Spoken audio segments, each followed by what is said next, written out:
राज्यातील नगरपरिषदा आणि औद्योगिक नगरींच्या नगराध्यक्षांना पदावरून हटवण्याचे अधिकार नगरसेवकांना देण्याचा निर्णय राज्य मंत्रिमंडळाच्या बैठकीत घेण्यात आलाय। राज्यात कार्यरत असलेल्या 105 नगरपरिषदा, नगरपंचायती आणि औद्योगिक नगरींसाठी हा निर्णय लागू असणार असून या निर्णयाची तातडीने अंमलबजावणी केली जाणार आहे।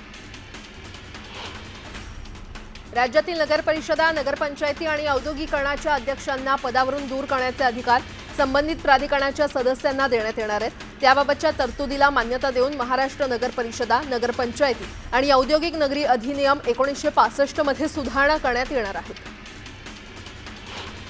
पोलिसांच्या कुटुंबियांचे राहणीमान उंचवावे यासाठी गृह आणि गृहनिर्माण हे दोन विभाग एकत्र येण्याचे संकेत गृहराज्यमंत्री योगेश कदम यांनी दिलेत। गृह विभागाचे वापराविना पडून असलेले भूखंड गृह विभागामार्फत किंवा म्हाडा आणि सिडको मार्फत विकसित करता येतील का यावर विचार सुरू असल्याचंही कदम यांनी सांगितले। राज्यातील 20 ITI मध्ये अत्याधुनिक प्रयोगशाळा उभारण्यासाठी 3 सामंजस्य करार करण्यात आले आहेत। फाउंडेशन आणि अंधेरी येथील प्रोजेक्ट मुंबई या सामाजिक संस्थांमध्ये मुख्यमंत्री फडणवीस यांच्या उपस्थितीमध्ये सामंजस्य करार करण्यात आले। पुणे शहरातील 8 मतदारसंघात भाजपला 27 मंडल अध्यक्षांच्या निवडीसंदर्भात मंगळवारी मुंबईमध्ये बैठक पार पडली। मंडल अध्यक्षांची निवड करण्यापूर्वी मतदारसंघातील किमान 50% नवीन बूथ समित्या स्थापन करण्याचं काम पूर्ण आहे। दरम्यान एका आठवड्याच्या आत बूथ रचनेचं काम पूर्ण करा असे आदेश शहर पदाधिकाऱ्यांना देण्यात आले। दरम्यान आठवड्याच्या शेवटी मंडल अध्यक्षांची नावे जाहीर होण्याची शक्यता आहे। महाराष्ट्र शासन आणि IBM टेक्नॉलॉजी यांच्यामध्ये प्रशासनात आमूलाग्र सुधारणा घडवून आणण्यासाठी महत्त्वपूर्ण सामंजस्य करार झाला। या कराराअंतर्गत राज्यात 3 AI कौशल्य आणि उत्कृष्टता केंद्र उभारली जाणार आहेत। राज्य सरकारने मंगळवारी 5 सनदी अधिकाऱ्यांच्या बदल्या केलेल्या आहेत। कर्मचारी राज्य विमा योजनेचे आयुक्त आस्तिक कुमार पांडे यांची MMRDAच्या सह-आयुक्तपदी बदली करण्यात आलेली आहे। हिंगोली जिल्हाधिकारीपदी राहुल गुप्ता यांची तर सत्यम गांधी यांची सांगली मिरज कुपवाड महापालिकेच्या आयुक्तपदी बदली करण्यात आली आहे। राज्याच्या खेडोपाड्यातील 7 कोटी लाभार्थ्यांना धान्य वाटप करणाऱ्या रेशनधारकांना अर्थमंत्री अजित पवार यांनी मोठं गिफ्ट दिलंय। शिधावाटप दुकानदारांच्या कमिशनमध्ये प्रति क्विंटल 20 रुपयांची वाढ करून ते 150 रुपयांवरून 170 रुपये करण्याचा निर्णय उपमुख्यमंत्री अजित पवार यांच्या अध्यक्षतेखाली मंत्रालयात झालेल्या बैठकीत घेण्यात आलाय।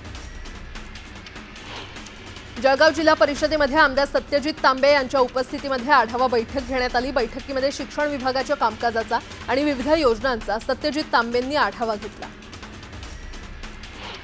काँग्रेस प्रदेशाध्यक्ष पदाची सूत्र हाती घेतल्यानंतर हर्षवर्धन सपकाळ नियुक्त केलेल्या निरीक्षकांचे जिल्हा आणि शहरनिहाय अहवाल प्रदेश काँग्रेसला प्राप्त झालेले आहेत। आता या अहवालांची छाननी करून तेथील संबंधितांबरोबर चर्चा करून त्या शहर आणि जिल्ह्यात खांदेपालट करण्यात येणार आहे।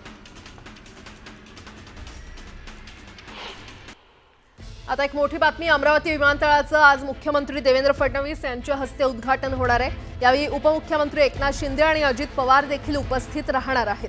या विमानतळावरून मुंबई अमरावती मुंबई ही विमानसेवा आजपासून सुरू होणार आहे। दरम्यान यासोबतच विदर्भातील प्रकल्प बाधित शेतकऱ्यांना 831 कोटींचं अनुदान वाटप मुख्यमंत्री देवेंद्र फडणवीस यांच्या हस्ते होणार आहे। तर अमरावतीकरांसाठी ही आनंदाची बातमी, आज मुख्यमंत्री आणि उपमुख्यमंत्र्यांच्या हस्ते लोकार्पण होणार आहे। अहिल्यानगरमधील भिक्षेकरूंच्या मृत्यू प्रकरणात आरोप प्रत्यारोप सुरूच आहेत आणि या घटनेवरून खासदार निलेश लंके यांनी प्रशासनावर आणि शासनावर गंभीर आरोप करत बालहट्ट्यामुळे भिक्षेकरूंचा मृत्यू झाला असा आरोप केलाय। यालाच विखे पाटलांनी देखील प्रत्युत्तर दिलंय। सोलापूरच्या अक्कलकोट तालुक्यातील कुरनूर धरणात अत्यल्प पाणीसाठ्यामुळे शेतकरी चिंतेत सापडलाय। सध्या धरणात केवळ 27% जलसाठा शिल्लक आहे। अकोला पालिकेच्या पाणीपुरवठा योजनेसाठी मुख्य जलस्रोत असलेल्या काटेपूर्णा प्रकल्पाच्या महान धरणात 22%च जलसाठा उपलब्ध आहे। तापमानातील वाढीमुळे धरणातील पाणीसाठा घटतोय आणि त्यामुळे नागरिकांनी काटकसरीने पाणी वापरावं असं आवाहन करण्यात येतंय। सोलापूर कृषी उत्पन्न बाजार समितीच्या निवडणुकीत माघार घेण्याचा आज शेवटचा दिवस आहे। काल 4 जणांनी अर्ज मागे घेतलाय तर 18 जागांसाठी 385 जणांकडून अर्ज करण्यात आले। मावळ तालुक्यातील मनमानी कारभार करणाऱ्या रुग्णालयांवर कारवाई करण्यात यावी अशी मागणी ठाकरे गटाकडून करण्यात येते। जुना मुंबई पुणे महामार्गावर देहू रोडजवळ भीषण अपघात झालाय। दुचाकीवरील ताबा सुटल्यानं झालेल्या अपघातात 2 सख्ख्या भावंडांचा मृत्यू झालाय।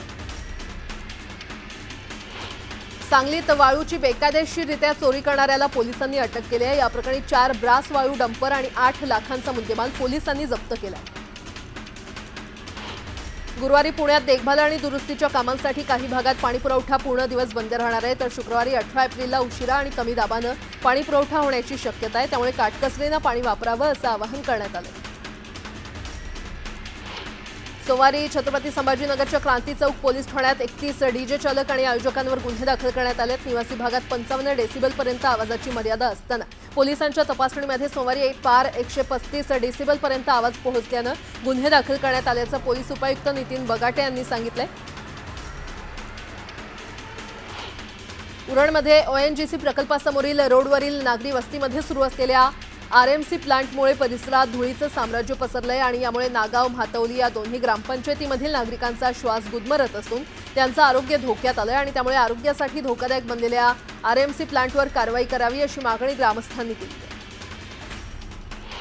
कोकणातील हापूस आंब्याचा हंगाम बहरलाय। मार्केट यार्डातील फळ बाजारात हापूसची आवक वाढली आहे। आवक वाढल्यानं दरातही घट झाली आहे। येत्या काही दिवसात हापूसची आवक वाढणार असून दरात आणखी घट होण्याची शक्यता व्यापाऱ्यांनी वर्तवली आहे, तर 1 डझनला 400 ते 800 रुपयांचा दर मिळतोय। पुणे आणि पिंपरी चिंचवड शहरातील सार्वजनिक प्रवासी वाहतूक तसंच इतर वाहतूक सुरळीत करण्यासाठी पालिकेतर्फे बीआरटीएस काही मार्गांवर सुरू करण्यात आलाय। मात्र कोंडीची समस्या सुटण्याऐवजी जटिल झाली आहे आणि त्यामुळे हे कॉरिडॉर कुचकामी ठरत असून शहरातील बीआरटी उखडून टाकण्याची मागणी करण्यात येते। उन्हाच्या तडाख्यानं मेथी आणि कोथिंबीर यांची आवक घटली आहे, त्यामुळे बाजारभाव देखील कडाडले आहेत। मंचर कृषी उत्पन्न बाजार समितीमध्ये कोथिंबीरीची जुडी 34 रुपयांना तर मेथीची जुडी 28 रुपयांना विकली गेली आहे, तर किरकोळ बाजारात जुडी 50 रुपयांना विकण्यात येते। पुण्याला पाणी पुरवठा करणाऱ्या टेमघर धरणातून होत असलेली पाण्याची गळती रोखण्यासाठी करण्यात येणाऱ्या दुरुस्तीच्या कामाला आता पुढील वर्षी जानेवारीमध्येच मुहूर्त मिळणार आहे। निविदा प्रसिद्ध होऊन जुलैमध्ये कंत्राटदार ठरणार आहेत, तर काम पूर्णत्वाला जाण्यास 3 वर्ष लागणार आहेत। भोर तालुक्यातील नीरा देवघर धरणातील पाणीसाठा कमी झाल्यानं विहिरीनं तळ गाठला। याचा प्रचंड फटका वारवंड गावाला बसलाय। गावात मोठ्या प्रमाणात पाणी टंचाईचा सामना करावा लागत असल्यानं पाण्यासाठी ग्रामस्थांनी टाहो फोडलाय। कामशेत शहरात पोलीस स्थानकाच्या हाकेच्या अंतरावर असलेल्या दुकानात चोरट्यांनी डल्ला मारला। यावेळी दुकानातील ड्रायफ्रूट, तेलाचे डब्बे यासह रोख रक्कम लंपास केली आहे, त्यामुळे व्यापाऱ्यांमध्ये भीतीचं वातावरण आहे। कुपवाड औद्योगिक वसाहतीमध्ये सतत फुकट मावा आणि सिगारेट मागितल्यानं त्रस्त झालेल्या रेकॉर्डवरील गुन्हेगारानं साथीदाराच्या मदतीनं एकाची निर्घृण हत्या केली आहे। या प्रकरणी पोलिसांनी आरोपीला अटक केली। गडचिरोली जिल्ह्यातील धानोऱ्यातील धक्कादायक प्रकार समोर आलाय। मुलं होत नसल्यानं तहसीलदारानं पत्नीवर पिस्तूल रोखत मारहाण केली। या प्रकरणी पोलिसांनी तहसीलदाराला अटक केली आहे।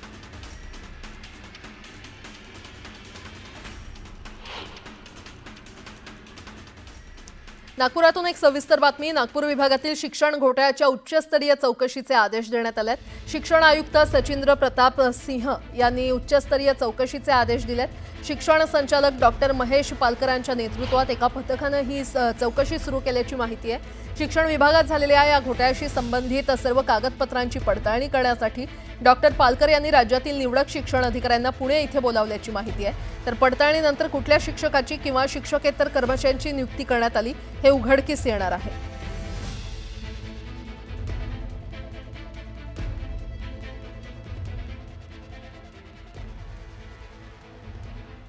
आणखीन एक मोठी बातमी। बनावट कागदपत्रांच्या आधारे 580 बोगस शिक्षकांची भरती झाल्याचं समोर आलंय। या घोटाळ्याची व्याप्ती पूर्व विदर्भाच्या अनेक जिल्ह्यात असल्याचं समोर येत आहे आणि याच 580 बोगस शिक्षक आणि शिक्षकेतर भरतीची शिक्षण उपसंचालक उल्हास नरड यांनी सायबर पोलिसांमध्ये तक्रार केली होती। नागपूरसह भंडारा, गोंदिया, चंद्रपूर अशा जिल्ह्यांमध्ये देखील बनावट कागदपत्रांच्या आधारे शिक्षक, मुख्याध्यापक आणि कर्मचाऱ्यांच्या नियुक्त्या झाल्याची माहिती आहे। 580 बोगस शिक्षक कार्यरत असलेल्या शिक्षण संस्थाचालक आणि बनावट कागदपत्र केलेल्यांनी उल्हास नरड विरोधात कट रचल्याची शिक्षण क्षेत्रामध्ये चर्चा आहे।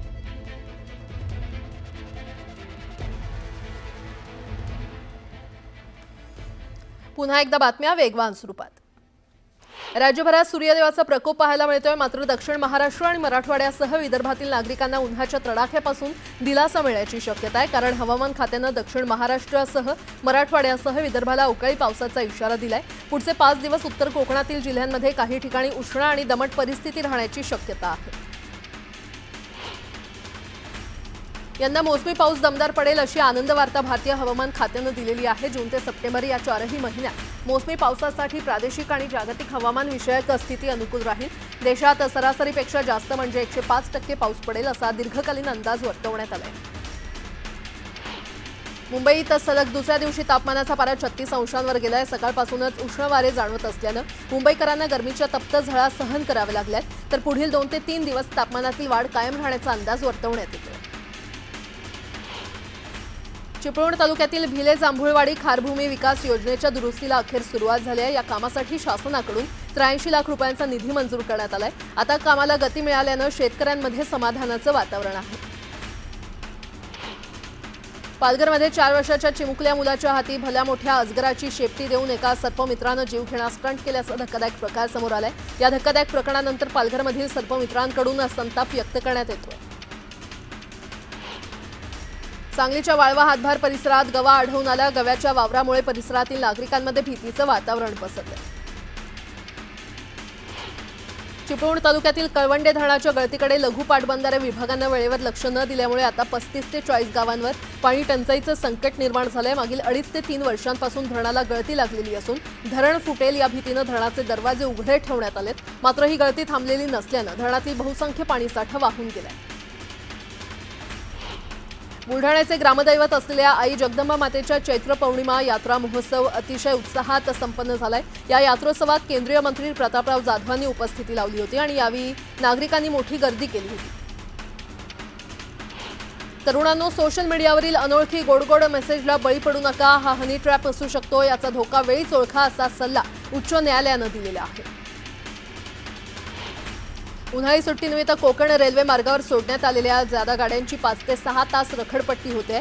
कोकण रेल्वेच्या नियमित गाड्या आणि अतिरिक्त गाड्यांच्या वेळेचं नियोजन करण्यात अडचणी येत आहेत। त्याचा अधिक फटका जादा गाड्यांना बसतो आणि त्यामुळे अधिकचे पैसे मोजून जादा गाड्यांची तिकीटं काढलेल्या चाकरमान्यांचे हाल होत आहेत। शहरातील रस्त्याच्या दुभाजकांवर, पादचारी मार्गावर तसंच झाडांवर लावण्यात आलेल्या 665 बेकायदा होर्डिंग पालिकेनं हटवलेल्या आहेत। पालिकेच्या वतीनं पोस्टर्स, बॅनर्स आणि बेकायदेशीर फलक हटवण्याची विशेष मोहीम आयुक्त सौरभ राव यांच्या निर्देशानुसार बॅनर्सवर करण्यात आलेली आहे। पाणी टंचाईचे चटके आता स्मार्ट सिटी असा उल्लेख होण्याच्या ठाणे शहराला देखील बसू लागलेले आहे। सध्या मिळत असलेलं पाणी नागरिकांनी योग्य प्रकारे आणि जपून वापरण्यासाठी खास फॉर्म्युला तयार केलाय। पाण्याची बचत करण्याबरोबरच शॉवरखाली अंघोळ करू नका, तसंच आठवड्यातून एकदाच कपडे धुवा अशा विविध प्रकारच्या सूचना महापालिकेनं केल्या। पुणे विमानतळानं आणखी एक नवा विक्रम नोंदवलाय। पुणे विमानतळावरून एकाच दिवसात 210 विमानांची वाहतूक झाली। रविवारी एकूण 33,000 प्रवाशांनी विमानातून प्रवास केला। पुणे जिल्ह्यातील पुरंदर विमानतळ आणि MIDCच्या जागांची भूसंपादन प्रक्रिया जलद गतीनं करा अशा सूचना जिल्हाधिकाऱ्यांनी दिल्यात। तर सुरू असलेल्या भूसंपादन प्रकरणाचा जिल्हाधिकाऱ्यांकडून दरमहा आढावा घेण्यात येणार आहे।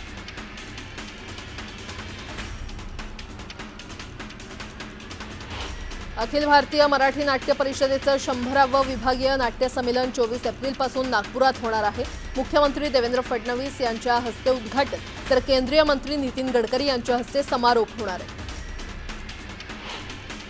RTE अंतर्गत दुसऱ्या प्रतीक्षा यादीमध्ये 1,09,102 रिक्त जागा होत्या। त्यापैकी अवघ्या 2,997 विद्यार्थ्यांनी आपले प्रवेश घेतलेत। त्यामुळे दुसऱ्या प्रतीक्षा यादीतील प्रवेशासाठी 21 एप्रिलपर्यंत मुदतवाढ देण्यात आली आहे, अशी माहिती शिक्षण संचालक प्राथमिक विभाग शरद गोसावी यांनी दिली आहे। भविष्यात सांडपाण्यावर प्रक्रिया करण्याचा तब्बल 27,000 कोटींचा प्रकल्प आणि मुंबईच्या लोकसंख्येला पुरणाऱ्या अतिरिक्त पाण्यासाठीचे प्रकल्प पालिकेनं हाती घेतलेत। हे प्रकल्प 2028 पर्यंत सेवेमध्ये येणार अशी ग्वाही पालिका आयुक्त भूषण गगराणी यांनी दिली आहे। बेस्टचे जवळपास 5,000 कर्मचारी आणि अधिकारी यांची सप्टेंबर 2022 पासून उपदानाची आणि 2019 पासून अंतिम देयकं देणं बाकी आहे। बेस्टमधील निवृत्त अधिकारी आणि कामगार यांना थकबाकीसाठी देण्यासाठी आवश्यक तो निधी बेस्ट उपक्रमाला द्यावा अशी मागणी बेस्ट जागृत कामगार संघटनेचे सरचिटणीस सुहास नलावडे यांनी केली आहे। पुण्यातील 12 रुग्णालयांनी धर्मादाय कायद्याचे 12 वाजवल्याचं समोर आलंय। वर्षभरात एकाही रुग्णावर सवलतीमध्ये उपचार झाले नसल्याचं समोर आलंय। 58 धर्मादाय रुग्णालयांपैकी 12 रुग्णालयांनी वर्षभरात राखीव खाटा ठेवल्या नाहीत। तसंच सर्वच रुग्णांना सरसकट रुग्णालयाचे 100% शुल्क आकारले। ससून रुग्णालयामध्ये माणुसकी हरवली का असा सवाल पुन्हा एकदा उपस्थित झालाय। अपघातात एक पाय गमावलेला रुग्ण उपचारासाठी ससूनमध्ये दाखल झाला होता। उपचारानंतर त्याला घरी सोडण्यात आलं, मात्र रुग्णालयाकडून व्हीलचेअर तर दूरच कुणी मदतीसुद्धा पुढे आलं नाही आणि त्यामुळे रुग्णाला स्वतः जमिनीवर सरपटत रुग्णालयाच्या वॉर्डमधून बाहेर पडावं लागलं। याचा हृदयद्रावक व्हिडिओ सध्या सोशल मीडियावर जोरदार व्हायरल होतोय। गेल्या 6 वर्षांपासून एक दिवसाआड पाणीपुरवठा होत असलेल्या पिंपरी चिंचवडकरांना उन्हाळ्यात अपुरा अनियमित पाणीपुरवठ्याला सामोरं जावं लागतंय। त्यामुळे पाण्यासाठी नागरिकांचे मोठे हाल होत आहेत। स्पर्धा परीक्षेची तयारी करणाऱ्या विद्यार्थ्यांकडून करण्यात आलेल्या आंदोलनाच्या पार्श्वभूमीवर मंगळवारी पोलीस आयुक्तालयात स्पर्धा परीक्षा मार्गदर्शन वर्ग चालकांची बैठक आयोजित करण्यात आली। महापालिका प्रशासनाची परवानगी तसंच अन्य कायदेशीर बाबींची पूर्तता न करता स्पर्धा परीक्षेचे बेकायदे वर्ग चालवणाऱ्यांविरोधात पोलीस आयुक्त अमितेश कुमार यांनी कारवाईचा इशारा दिला। वाशी टोलनाका येथील वाहतूक कोंडी सोडवण्यासाठी वाशी खाडी पुलावर MSRDCच्या माध्यमातून नव्यानं 2 पूल उभारण्यात आलेत। उपमुख्यमंत्री एकनाथ शिंदे यांच्या हस्ते काही महिन्यांपूर्वीच मुंबईहून नवी मुंबईकडे जाणाऱ्या पुलाची एक मार्गिका सुरू करण्यात आली आहे। आता या पुलाचंही काम पूर्ण झालं असून येत्या 10 दिवसांमध्ये या नव्या मार्गिकेचं लोकार्पण होईल असं एका वरिष्ठ अधिकाऱ्यांनी सांगितलं। राज्य सरकारनं ऊस उत्पादक शेतकऱ्यांना टप्प्याटप्प्यानं FRP देण्याचा केलेला कायदा रद्द करून एक रकमी FRP देण्याचा निर्णय घेतलाय। उच्च न्यायालयानं आदेश दिल्यानंतर राज्य सरकारनं एक रकमी FRP देण्यास मान्यता दिली आहे। दरम्यान साखर सम्राटांच्या इशाऱ्यावर राज्य सरकार सर्वोच्च न्यायालयामध्ये जाण्याच्या तयारीत असल्याचं स्वाभिमानी शेतकरी संघटनेचे संस्थापक राजू शेट्टी यांनी म्हटलं। सांगली मिरज कुपवाड पालिका आयुक्त शुभम गुप्ता यांची तडकाफडकी नागपुरात बदली करण्यात आलेली आहे। या रिक्त जागेवर अनेकांचा डोळा होता, मात्र राज्य शासनानं IAS अधिकारी सत्यम गांधी यांची पालिका आयुक्तपदी नियुक्ती केली आहे। MMRDAच्या ठाणे भिवंडी कल्याण मेट्रो 5 मार्गिकेतील ठाणे भिवंडी दरम्यानच्या पहिल्या टप्प्याचं काम सध्या वेगात सुरू आहे। या टप्प्यातील महत्त्वाचा टप्पा पार झालाय। वसई दिवा मार्गावर अंजूर फाटा इथे 65 मीटर लांबीच्या तुळईची यशस्वी उभारणी करण्यात आली आहे। पुण्यात रात्री येणाऱ्या प्रवाशांची संख्या जास्त आहे आणि या प्रवाशांच्या सोयीसाठी पुणे महानगर परिवहन महामंडळाच्या 6 मार्गांवर रातराणी बस सुरू असून या बसला प्रवाशांकडून चांगला प्रतिसाद मिळतोय। रातराणीच्या 6 मार्गावर धावणाऱ्या PMPला गेल्या आर्थिक वर्षात 1 कोटी रुपयांचं उत्पन्न प्राप्त झालंय। उन्हाळ्यात प्रवाशांचा प्रवास गारेगार करण्यासाठी बेस्टच्या ताफ्यामध्ये नवीन वातानुकूलित बसगाड्या समाविष्ट करण्यात येणार आहेत। प्रवाशांच्या सोयीसाठी बेस्टच्या ताफ्यात येत्या काळात टप्प्याटप्प्यानं 2100 वातानुकूलित बस समाविष्ट करण्याचं नियोजन आहे।